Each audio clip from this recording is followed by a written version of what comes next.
Coming up on Tech Talk tonight, LinkedIn confirms they leaked your passwords. We've got a subreddit of the week. And what's coming up next week from Apple? We'll tell you what hardware is coming out. All that and more coming up next.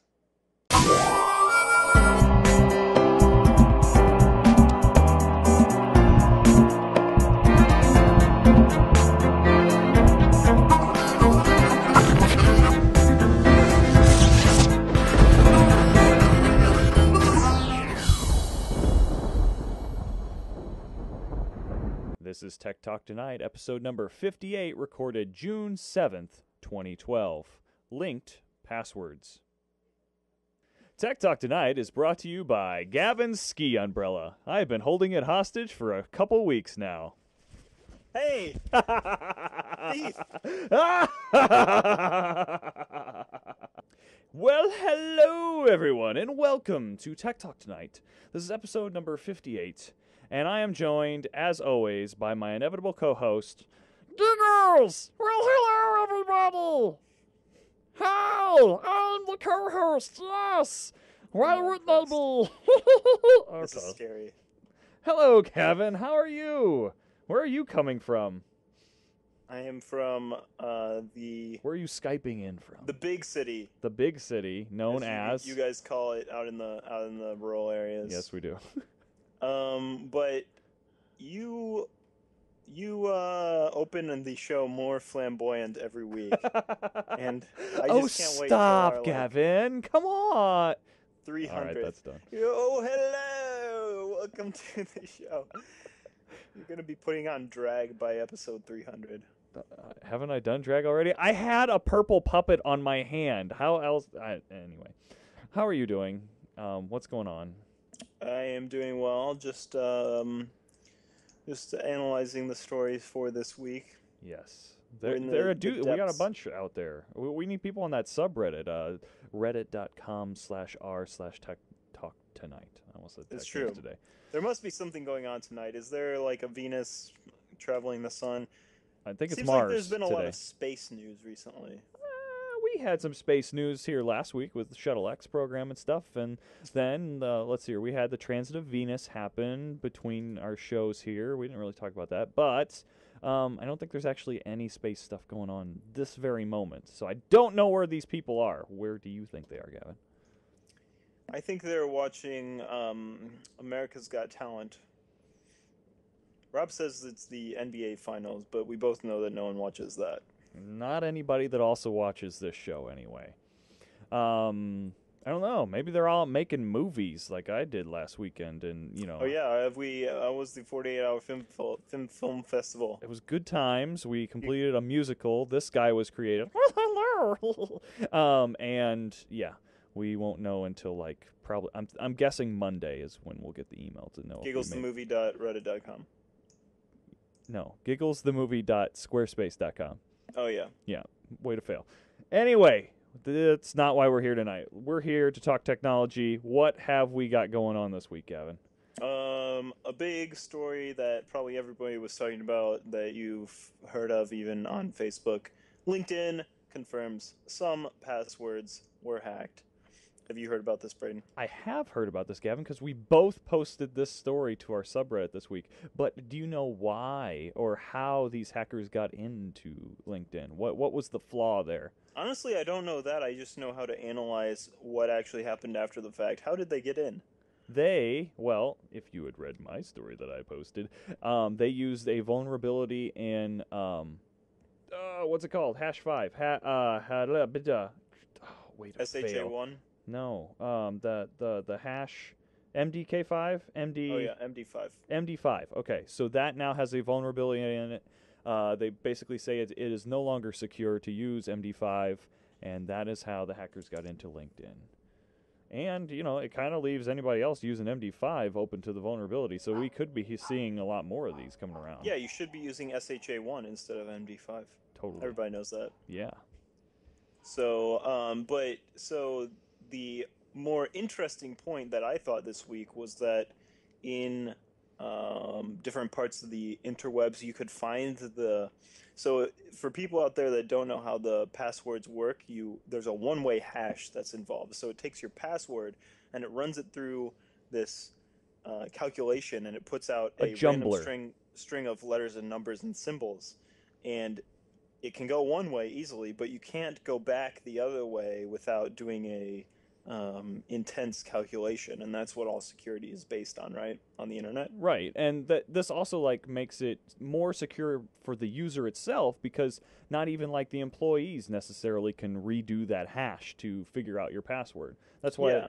like when you submit to, I forgot my password. They don't just send you your password in your email. They send you a new password or a link to go to reset your password because they actually don't really even know what your password is because it's been through this hash.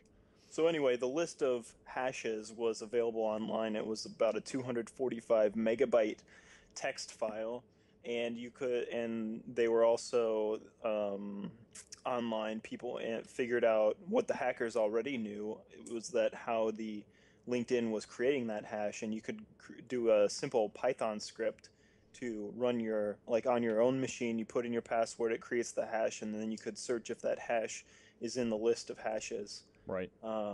Those instructions are on our subreddit. It's really easy to do. All you need is Python, and it was kind of fun. It was kind of just a little activity to test your hacking skills. Right. But not really. So hackers out there, go check out the hashes and get LinkedIn passwords. Everybody else, go change your LinkedIn password. Hopefully they've corrected the vulnerability. Next story, please. Another thing that I found today, do you use Delicious or Pinboard or anything like that? I don't, Gavin. I haven't used Delicious in probably a year. So Well, that's because Delicious sucks. I agree.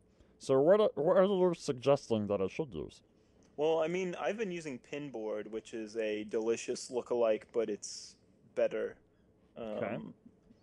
But there's this new thing called Gimme Bar, GIMMEBAR.com, and it's kind of a mashup of like Pinboard plus Delicious plus a little aspect of Pinterest, in that when you bookmark your URL, you do a little bookmarklet and then it'll save it to your account or whatever, but you can also save either like a snippet of text from the page or a video or an image or a screenshot of the entire page. Sounds a lot like Pinterest, to be honest, but I don't actually know what the physical site looks like, but is it following that kind of like randomly spaced, just things thrown on the page ideal? It does present it like that. All right.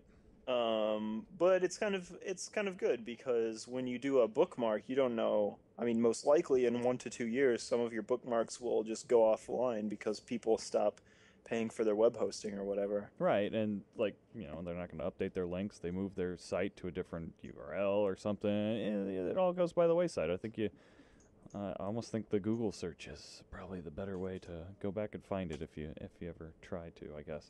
Well, and you and I say all the time, like, don't put something online unless you're prepared for it to be around forever. Exactly. And that's the case for a lot of pieces of information, but also, don't tell anyone, but there's a lot of pieces of information that do just disappear. Like, no one cares about it, archive.org doesn't see it, and it just disappears. You literally cannot find it. Like Wayback Machine, nothing's like those are catching it. Google Cache. I mean, the Wayback Machine isn't perfect. It only very randomly picks up our stuff.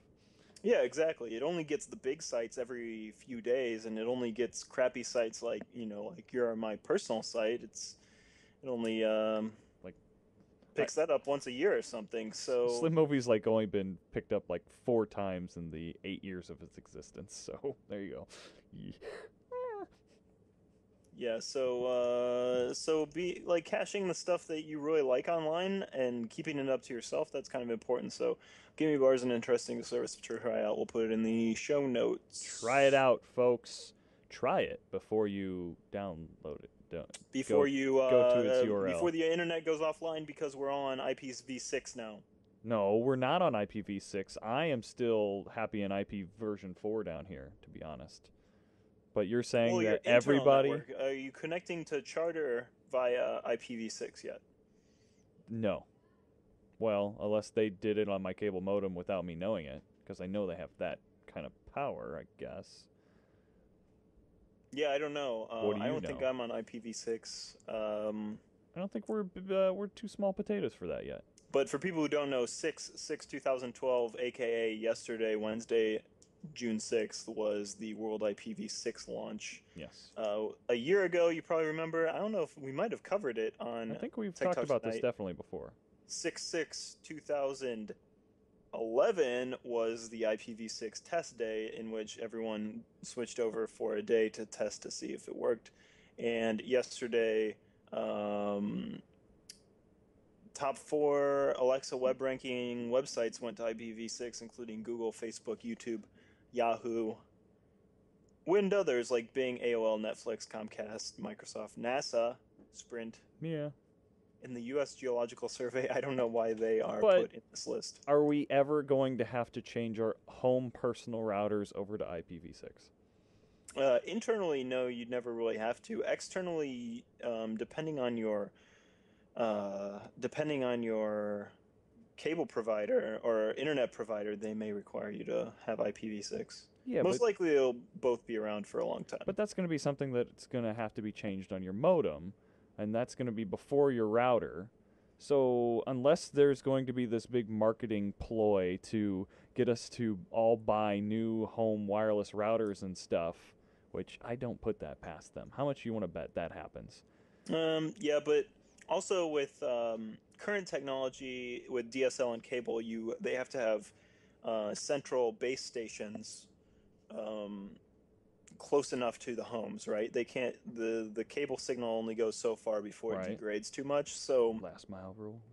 So that will prove that you can't have too many unique connections on that last node essentially.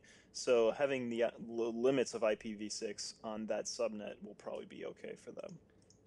Now you seem very kind of pro IPv6, Gavin.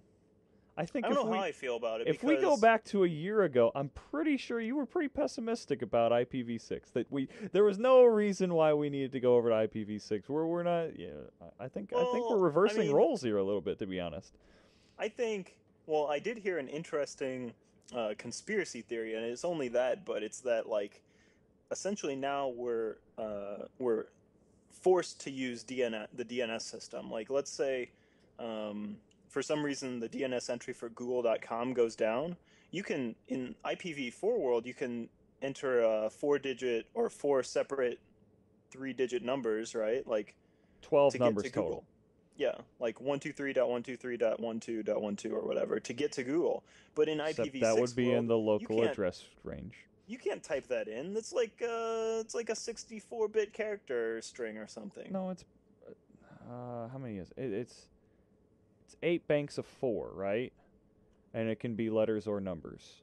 I don't know. There's no way you're going to be typing that in. That's all I know. You could if you absolutely had to, though. Yeah, but it's. I mean, we've all gotten used to typing http://www whatever.com. That's almost as many letters right there. I don't do that. I don't know about you. Are you? Well, back in the day we did it. 1.0 for your browser? No, back in the day we all did it though. Okay, but do you hear that? Do you hear that, Braden? Are we grinding your gears? For the subreddit of the week.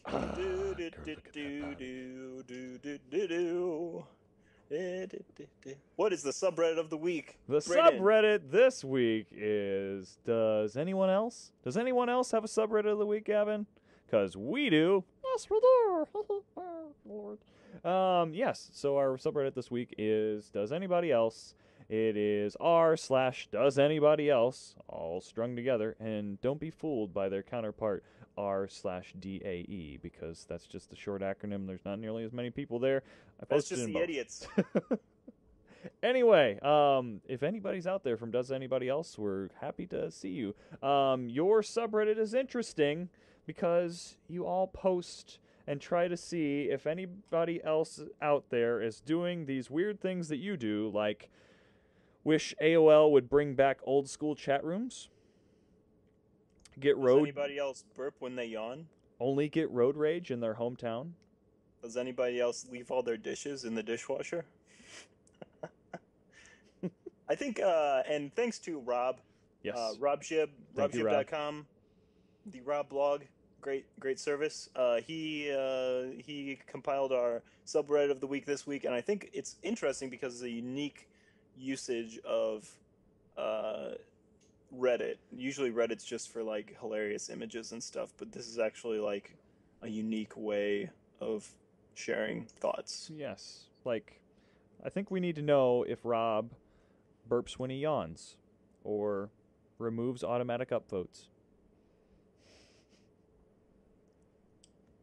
Anyway, that has Appreciate been an your actor even subreddit more of than the they week. don't realize that he was in a movie they recently saw. Does anyone else feel completely unworthy or of the truly wonderful life that it is? No. Get goosepimples when they see a Boeing commercial? What? I do. All right. And that is, does anybody else, everybody? Our subreddit of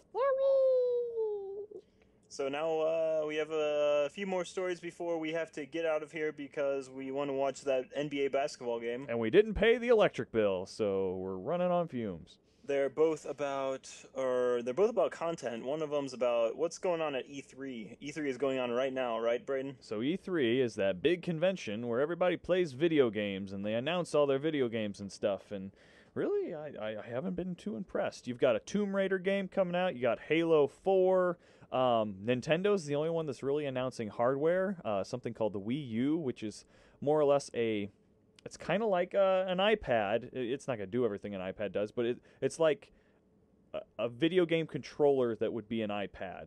And wasn't everyone disappointed by that announcement? I forget. well, I mean, it's adding a new functionality to the Wii. I think they were really disappointed by all the games and stuff they announced. They did announce a Mario game, which people seem to be happy about.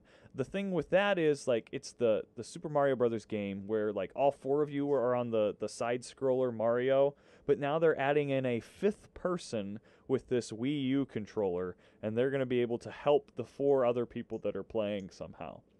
I don't know how all that's going to work. Wii Music was another big thing they announced. So they're not like up there in the games. They're not announcing a Zelda or a Metroid or anything. Other big games like coming out. Let's see here. There's a Tekken game that's like completely sponsored by Snoop Dogg. He's in the game or whatever. There's Virtual Boy, Rob says. There's a new Virtual Boy? I don't know. The Virtual Boy was that red device that you like put over your eyes, and you could only look to it for like 10 minutes until you were completely sick. Yeah, but no, like, there's no PS4 or Nintendo 1080 or whatever coming out, so that's not happening. Does anyone actually follow E3 these days? I haven't even heard that much news from it. I think the people that want to play video games and or look at booth babes, basically the crowd that G4 TV still attracts, that's who is interested in E3. That's a good point. Yes. So that's pretty much it in game news and stuff. Not too much there. You got Diablo 4, but that's a computer game, not really at E3. Anyway, anything else you want to hit here yet, Gavin? Not really. MacBook Pros next week, Worldwide Developers Conference for Apple. You think there's going to be a new MacBook Pro? Or do you think I think so. Do you think they're going to finally get rid of them and stuff and like totally leave us high and dry? There's no way Tim Cook has the balls to do that. See, I would be okay with it because I already spent all the money and got this PC like sitting right here in front of me that's all shiny and new. There's no way Apple's going out of the PC business anytime soon because Tim Cook doesn't have the control that Steve Jobs did. Steve Jobs could do it. Tim Cook, he'll be committed out of that decision. All right. So you don't think Tim Cook's the man for the job? No, I mean he's the best that he could be, but I mean he's no Steve Jobs. No one's Steve Jobs. Very true. That's true. Rest in peace, Steve. Good night, sweet prince. I think with that, we should just get out of here because everybody else did already. What say you, Gavin? Everybody check out gavinar.com. I'm creating an awesome post on the discrepancy of population about St. Louis. Everyone thinks St. Louis is teensy, but it's actually kind of huge. Also, check our techtalktonight.com. Check our calendar. We've been updating it. We're going to remove the Wednesday at 8:30 because we're a random time every week. So Yeah, just meant to do subscribe that to our today. Twitter at Tech Talk Tonight. And thanks to Rob G at robjib.com. Check the show notes for that URL to check his blog out. Indeed. And I'd like to invite you all, actually Giggles would like to invite, go to gigglesthemovie.com/squarespace.com for like another week while it's still there. And see the backstage footage and all our music. So that's happening, and yeah, really looking forward to. We're gonna have a movie out on the internet web tubes here soon that hopefully you'll go check out and like, subscribe, and like and everything on YouTube. So yeah, also check, just go and watch Tech Talk Tonight on YouTube and subscribe and like and star and do On all that fun iTunes, stuff. too. On iTunes, we're out Subscribe there even as though well. you don't use an iPhone. I think they do use iPhones. People do that. You can find me on Google Plus and Facebook and all those fun places. Really, you just, check out Tech Talk Tonight. All our info is right over there on that other column thing. And with that, we will bid you all adieu. Thank you all very much for joining us, and we'll see you next Wednesday. Good night, everybody.